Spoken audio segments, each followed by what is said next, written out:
Good morning. Welcome to another morning minute meditation, or as Brother Andy calls them here, the ponderings from the porch.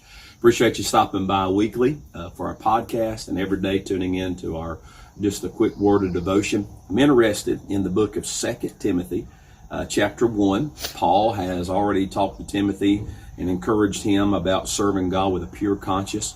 But what I want to look at today is in verse 5. Where he said, when I call to remembrance the unfeigned faith, that unwavering faith that is in thee, which dwelt first in thy grandmother Lois and in thy mother Eunice, and I am persuaded that in thee also.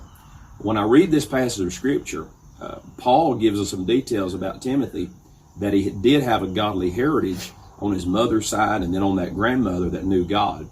And so now Timothy, who has been given that godly heritage, a couple of things. One, I believe Timothy, like us, ought to be thankful that God's given us a heritage that knows God. If you're raised in church and you're raised around the things of God, you ought to be thankful for that today. But also with that comes responsibility, that you are the next in line that is going to help raise or produce a generation that knows about the things of God. And so I want to encourage you to keep the faith, to hold the line, because you're impacting the next generation. But also, I want to tell those out there today that maybe you don't come from a line of preachers. Maybe you weren't raised in church, but God has reached down and saved you from where you were and changed your life. Now you have the responsibility and now the opportunity to begin a godly heritage with your life. But what an exciting thing. So I pray God will help us to do that. Thank you for stopping by, and you have a great